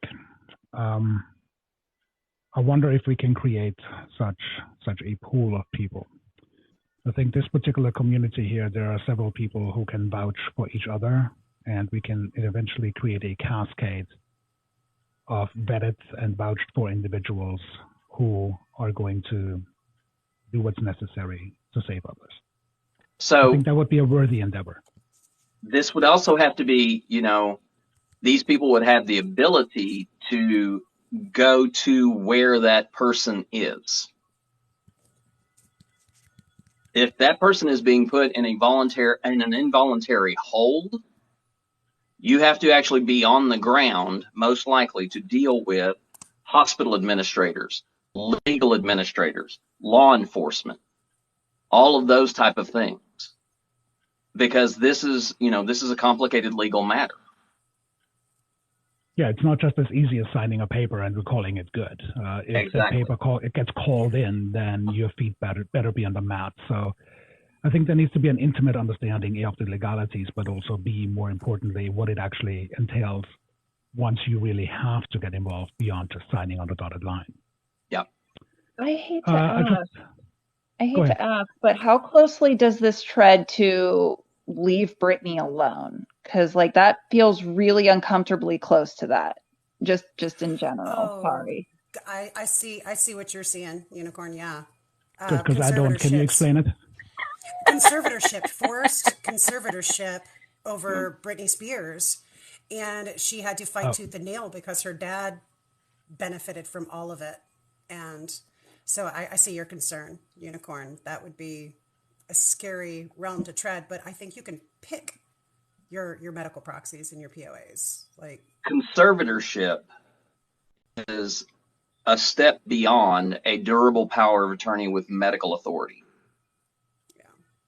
So in And this you can case, retract that at any point if you decide, like, I don't want to have this anymore too. yeah, you can change that, and all it takes is calling your attorney and saying, okay, I need to modify my durable power of attorney. Here is my new proxy that I appoint. Which a conservatorship is much more heavily involved with the courts, and you're talking about rights and things like that are, you can be a functional adult and still be in a conservatorship. Whereas in a durable power of attorney with medical authority, you have your authority comes into play when that person's ability to answer for themselves has been removed. And that's why I ask specifically, because of the context we were talking in with the forced mental holds. In my state, my mom, if she got mad at me, and she has done this to me before, has tried, and you can just Baker Act somebody. If you are a close enough relationship, you can force them into a 72-hour psych hold. And so you give somebody this much power over your medical and say, no, all of a sudden you don't trust this person. Now they're forced into it, and they're no longer in a position where they can reject it, which is why I asked, how close does this kind of tread to that forcing somebody into mental health care that they don't want? And that's why you get into that position of, do you know the person that you are signing up as your proxy? How much do you trust them? How much weight do you give them in being able to speak for your life? That's dicey because unless you have somebody essentially boots on the ground, you are trusting almost blindfolded. I mean, the vetting process or somebody saying, hey, I'm going to step up for you, that's just doubling down on the potential of issues. Yeah. But I suppose at some point we have to ask the question if that's just the trade-off of coming to safety, no? We have to give up some level of trust.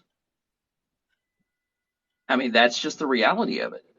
I mean, slaves had to give up some level of trust to ride the Underground Railroad.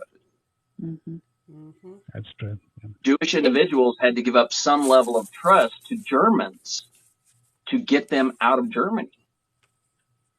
Yep. And so what we are facing is very much, something similar in that we are fortunate to have a community of allies who have awareness of what is going on and the ability to talk with them and them hearing us is much better if we're acting right now, if we're doing the thing right now. If we continue to wait, it's going to be too late. And then that trust has to be even smaller. That area of trust, we're just going to have to believe that, this person is going to do the best they can for me. So if I can ask one further follow-up question, and then and I will be quiet for a few minutes. Just this. So my thought with Ask this was away. I saw a bunch of people in here saying like, oh, I would do that. I would vet people, so on and so forth. So we have so many nonprofits that are getting together doing stuff for the queer and trans community. If somebody were to vet through this, was there a legal way to organize a group of people maybe under like the realm of like mental health providers or something who we could kind of organize, you can do this, but here's the code of ethics. And if you're caught doing this to one of your trans patients, that is automatically revoked. Your licensure or whatever through this is revoked. Allowing that to happen, but also creating like I said, an ethics code by which they would be not only held to, but a level of accountability with? Or am I trying to mix too many things together that just wouldn't work? That is overly complicating these things. Well, what not it to really mention, I mean, I think you want it decentralized, because if it's a centralized effort, then it's very easy for them bingo. to just go in and Bingo. threaten the people in charge, and one person has to Oh. get scared enough to be like, here's everybody's information.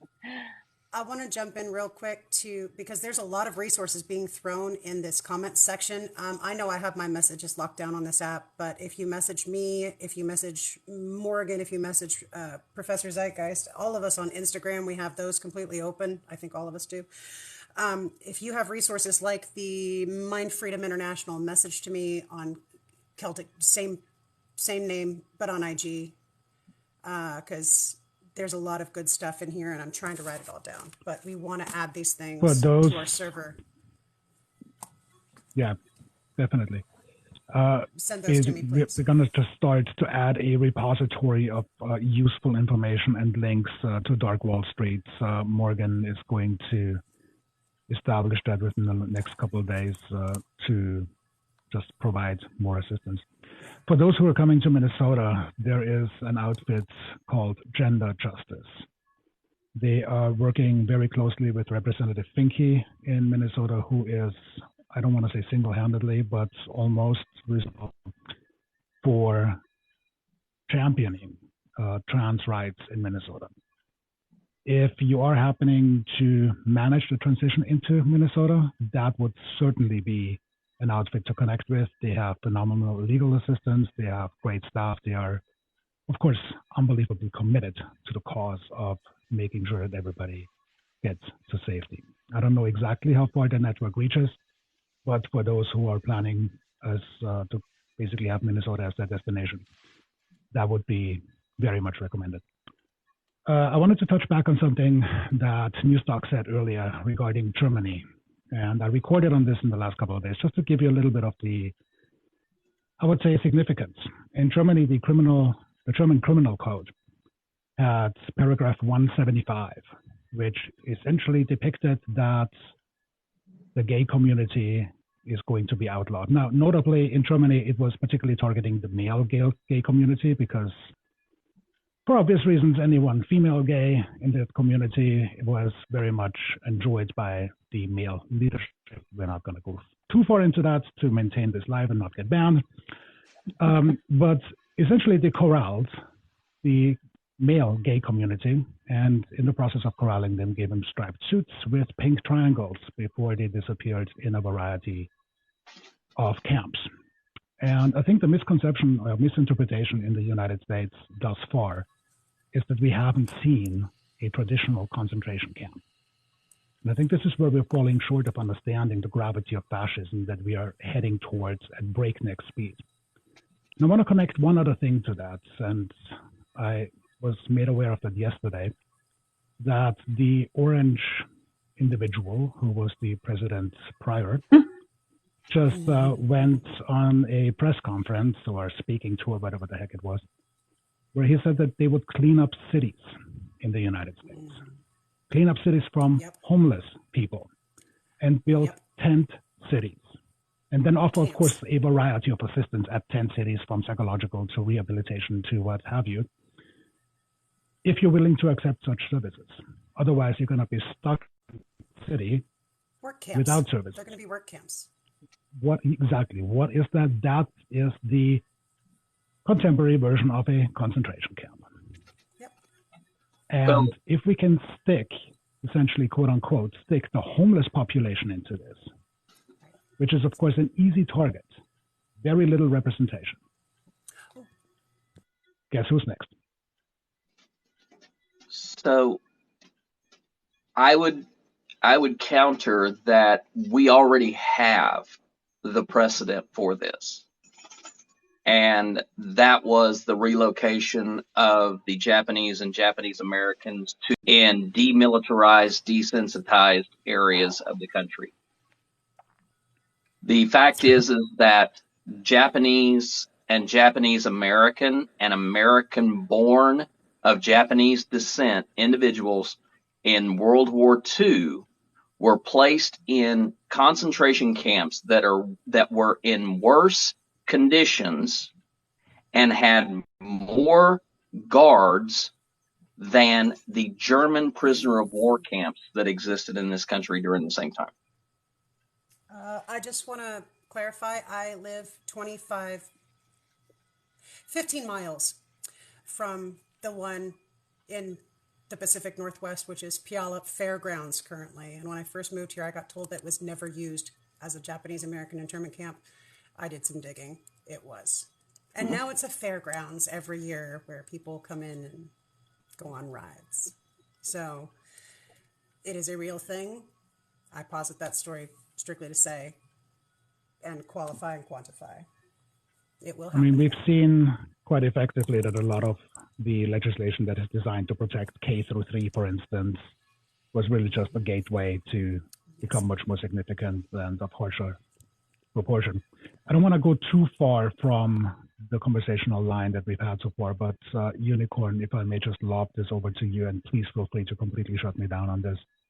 Have you heard of the proposal of the orange guy with essentially rounding up the homeless community and relocating them by more or less force into 10 cities?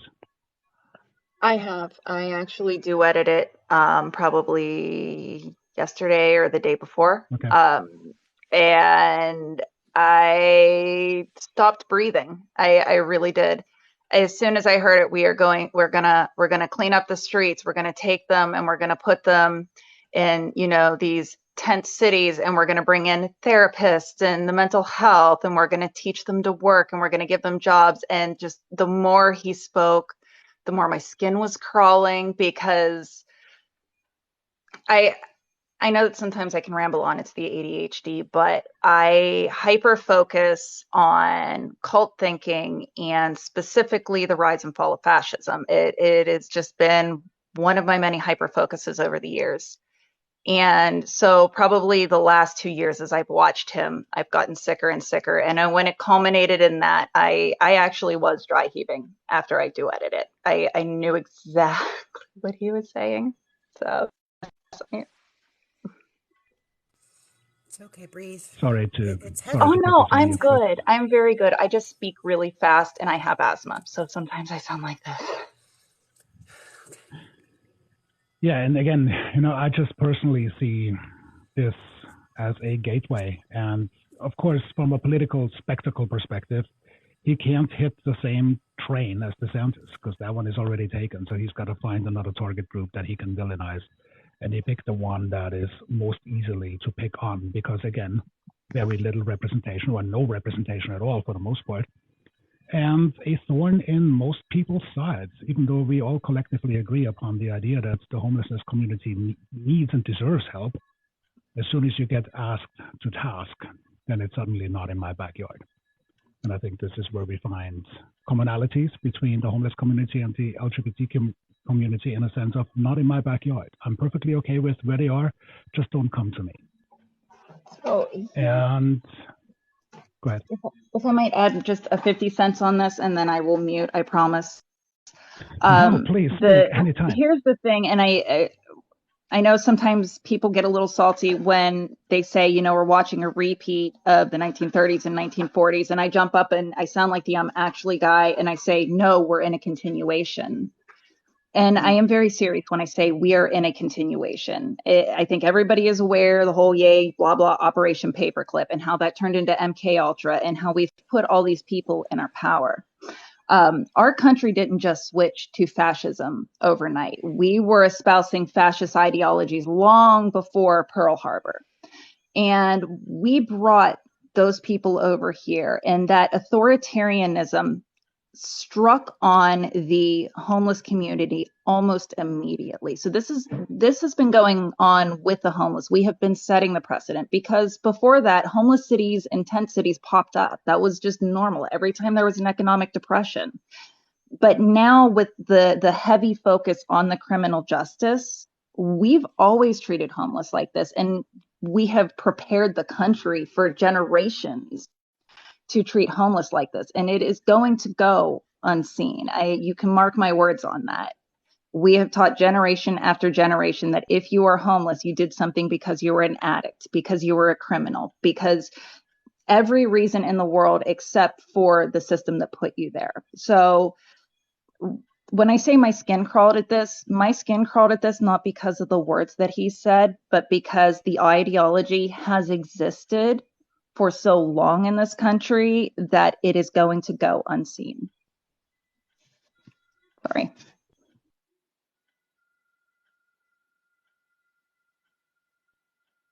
Audience, what questions do you have? Let's bring some questions into the room here just to make sure that we reflect upon everybody being here, which, by the way, thank you for all 127 presently for spending some time with us. Just lob any questions at us. We'll bring them up and see if we can get some answers going. Implementing the anti-drug bill yet?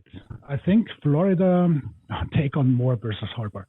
How much time do you want to have on Moore v. Harper? Let's come back to that. Yeah, let's address Florida specifically. Where are we at in Florida? Do we have any insight on that as far as legislative efforts are concerned?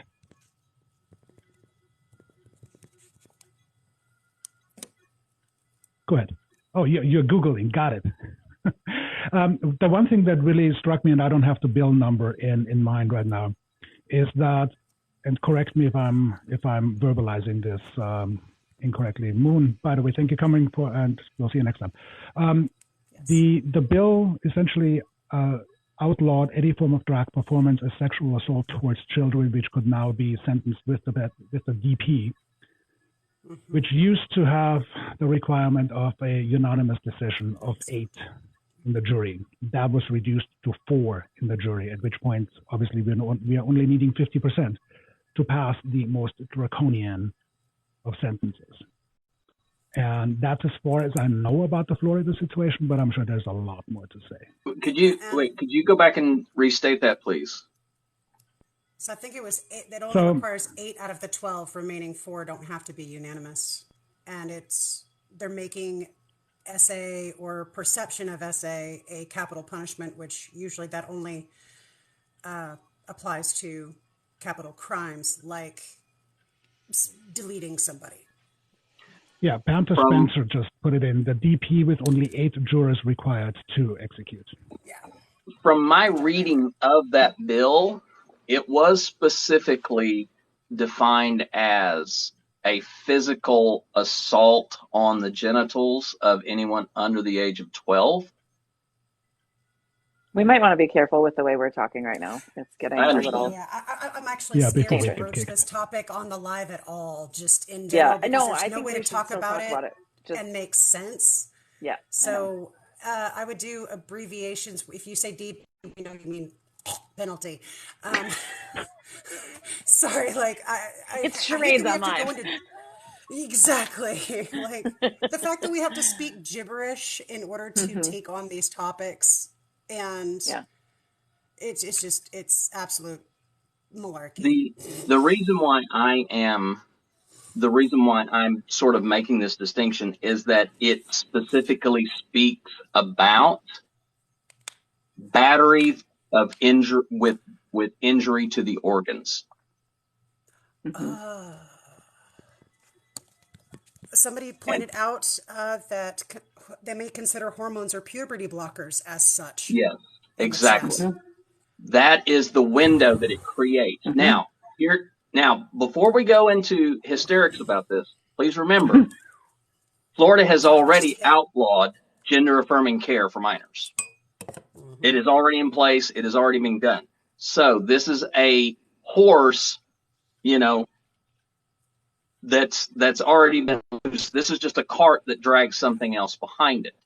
Secondly, there is a function of puberty blockers are only prescribed at the onset of puberty if they are deemed to be necessary, which is going to put the prescribing of these only in a window of about 9 to 12 years old,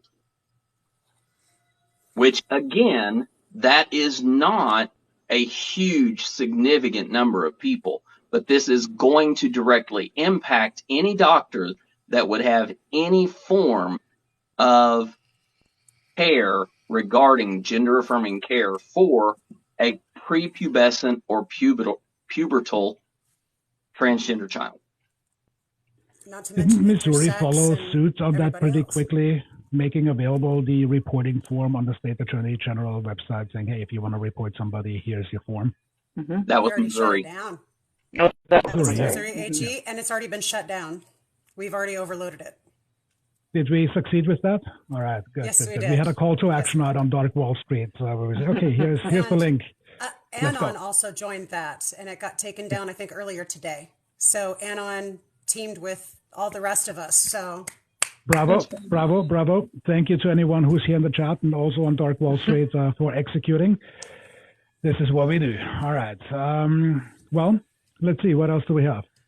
There was one question, of course, that I had that I promptly forgot. So I'll probably figure it out as soon as we terminated this call. If we don't have any other questions in the chat, I don't have anything else to go. Does anyone from the panel have anything else? Yes, Rebel, please. So I want to come back to, we need really clear messaging. Here is the message that we have to figure out how to communicate. This is trans people right now. It is, unless you are a conservative Christian in a cis hetero married relationship, everything is up for grabs. And so we've got to figure out how to communicate that clearly so that people, like, there are so many people that are like, well, I don't know that I care one way or another about the trans issue, but it doesn't affect me, so why would I bother? okay, we do have a good question from the chat. What support can be given, brought, prepared from outside of America? Yoda Unicorn, where are you at? Oh, Trans Nation. She's got something for us. What you got? 498 bills introduced in 49 states, which means that the only state where there has not been an anti-trans measure that has been introduced this year is Delaware. Wow. When we're talking about safe spaces, recognize that a safe space is only recognized when legislation in that state protects the rights of the individual.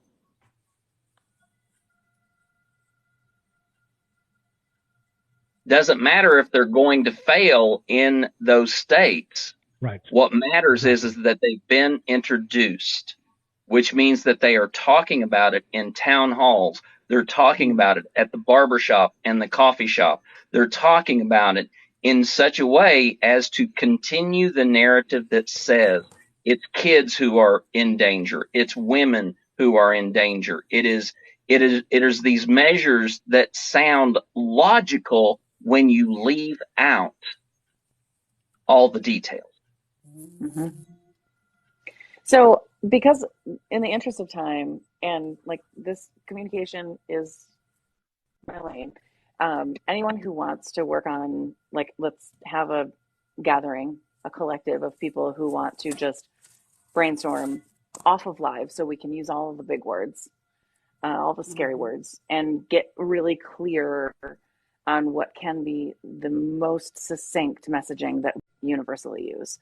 And I am happy to take that on. I'm happy, like, just DM me, send a carrier pigeon, however the fuck you get a hold of me, because We got to do this. We have got to start communicating this in a way where people can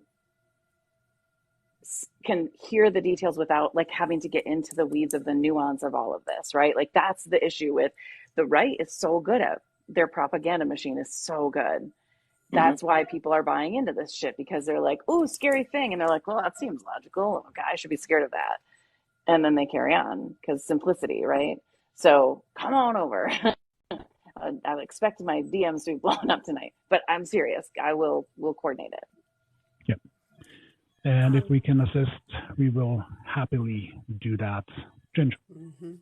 I just wanted to point out, again, brag about Washington State. I haven't made a video on this just yet because it's still in the very infancy stages, but Washington State is actually putting forth a bill to permanently seal dead names and medical history from everybody outside. Like nobody will, like, it's kind of like with adoption, who you were before you were adopted is disappeared entirely.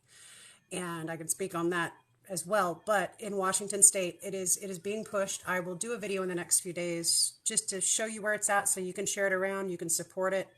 But completely sealed and medical history, and Washington State is really, really trying. We have nothing that is anti-trans has made it very far in this state. It's gotten squashed. So encourage, and especially if you live in California or Oregon or Nevada, some of the other states, look at Washington State and what we've been doing with mifepristone and so many other things, and talk to your people in your state and get them on board. Show them that there are examples from, well, us, and California's got some other good stuff too, but just a little positivity. I think we owe it the LGBTQ community, particularly on TikTok, to repeat this and have incremental updates where we invite Unicorn again and various other creators to let us know where things are and how we can continue to assist and eventually spin things up that are of greater significance. Unfortunately, Native Chick just left us because I just wanted to plug her one more time, but I think so that may be one of the reasons. So next week, we're going to dedicate the entire panel to ICWA and Indigenous issues and questions, which I think is another hotbed topic. For tonight, I just want to point out a couple more things. For one, we are going to stay in touch with Unicorn. We'll get those links. We'll put them up on the Discord server, which you can easily access through @dark.wall.street on the good old Clock app. Just hop on over, hit the link. There is only one link in the link tree. Get on over there, register. Should be easy enough. I think Morgan has the server very well under control, including her server team. We're going to continue the trajectory, if you will, of working together and collaborating. And Transnation News Talk, what a privilege, what a pleasure. Thank you so much for coming on. That was just amazing. I appreciate it. Thank you for having me. I will absolutely, I don't know if I follow you. We need to fix that like right away. I will certainly follow you as soon as this is over. And please do come back. Unicorn as well, please come back. And, well, the rest, you got us every single time anyway.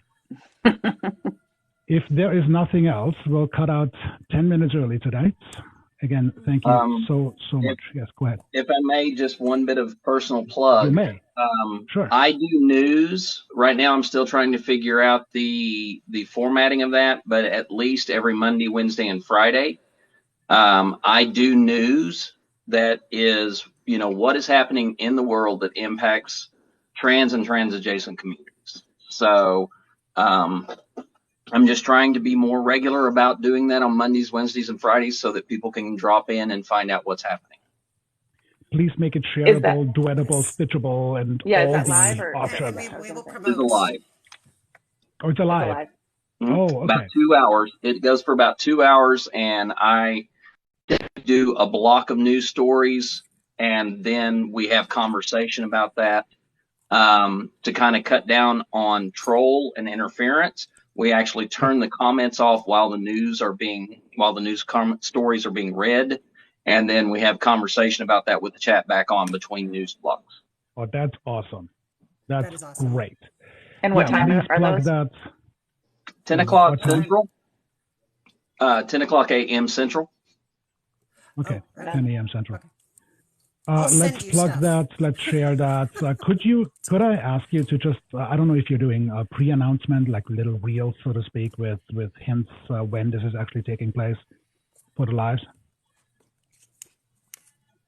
For me? Like for instance, yeah. So for instance, for this live, every single time we do a live, I have on Monday a quick little announcement. Here's what we're going to talk about on Friday.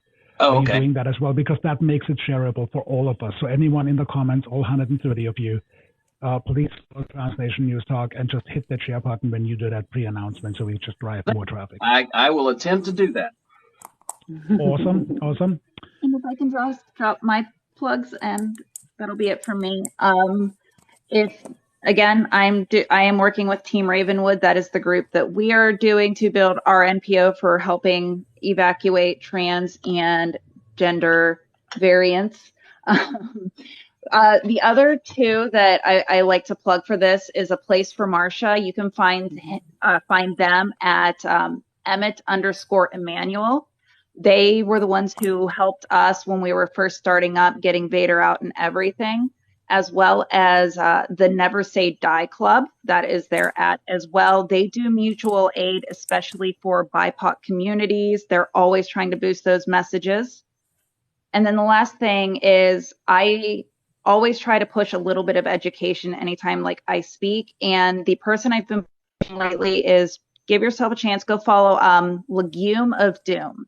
She is a PhD psychology who also teaches data analytics and research methodology on Wednesdays on her live stream.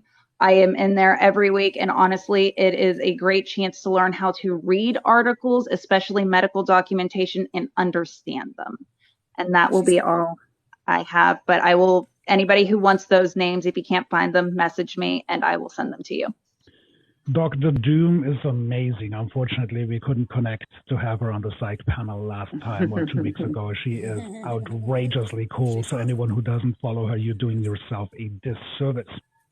I'll text her and let her know that she missed out on a wonderful opportunity and that she needs to message you back. I'll let her know. Oh no, we've been talking on the back end already, and I Good. profusely apologize that we missed her. So I'm looking forward to hopefully getting her back on one of the future psych panels. So she's actually provided some of the digital art that is going up in our shop. So some of the stickers that we're selling, we have one that says emotional support sis. And the other one she designed says, I have so much empathy. My pronouns are there. And both of those are going to be up in our shop. She designed them for us. I need that. That is so great. I need that. Oh my God. Rebel, you're way too excited. I'm sorry. I need that so much. I do too. That's pretty cool. For yes, anyone you can who may want absolutely to message me on here, Unicorn Misanthrope. That's me. Okay. Just to answer the question. For anyone who may be interested in the science and the medicine that is a support to trans identity, there's going to be a virtual conference on May 13th. You can find videos around it here on TikTok. If you're familiar with Malik's son, an Indian non-binary individual who is a biologist and does a lot of the biological science conversations, as well as a couple of other educated individuals from the community. They're going to be hosting that virtual conference, and they're going to be talking about the medical, the biological, the neurological for the lay people, not for the medical community. This is for the people who want to know and maybe don't have access to the medical understanding, the academic understanding. And is that going to be on the Clock It's not app, or is that going here. I think it's going to be on Eventbrite, if I'm not mistaken. Okay. And Rebel, please, I know you have a community. Plug away. I will. So what are you doing with your Rebel Inc? No, what is it called? Yes. The Rebel Rebellion Nation? Community. RebellionCommunity.com. Yeah. I've been working with Maisha T. Hill, who's the founder of Check Your Privilege over on the Gram. And she and I were teaching some basic anti-bias stuff at Michigan State, which was what led to my eventual firing for being too woke. Teaching DEI, by the way, to business communication students. And so we're teaching that content to people who want to build intentional communities. And so as we were talking about, building communities, but like it would be so amazing if we built communities around this idea that, they're going to be protective of trans folks, would be like an added layer of amazingness. And yeah, so people can come sign up. We're actually launching the Rebel 101 course, which is, it's a $500 course. We're doing it for free when people sign up for the rebellion. So when you sign up for the community, which is $20 a month or $100 for the year, when you do it for the year, you get a cool Rebel t-shirt. Cancel the patriarchy. And yeah, we're everybody who I was actually going to say too, for News Talk, for really any marginalized creators who are doing any kind of courses or teaching or training or anything, any of our educators on the inside are marginalized identities only. And so for my educator collective that I'm putting together right now, when I say I'm just the party host there, like I'm in charge of nothing. But for all of the creators who are doing a course, any kind of courses or anything like that, it's a 50% split on everything. So I'm helping people create courses and find a home to like host those things so that you don't have to do all of that heavy lifting, like just show up and teach the shit that people need to learn. So if you want to talk about that, let me know. If you know anybody who you think would be an amazing educator in that space, white people, sit down. We're going to learn. Yes. Black, Indigenous, other women of color are absolutely my focus, and obviously our trans and LGBTQ family. So yeah. But the important question is, has Jordan Peterson bought one of your T-shirts yet? I cannot wait to meet him. One of these days, I'm going to get him in my class, and I'm going to be like, "Sir, sit down." Sit the fuck down. He's Take pretty notes. high on my list as well, and not in a good way, but I'm going to leave it at that. I want invitations so I can just bring the popcorn and sell. I mean, that's all I want. I want to bring the popcorn and sell for that. I'm going to bring popcorn and booze and just sit back and watch the fun. I'll bring my lobster. There you go, on a leash. All right, guys. Let's end on a high note.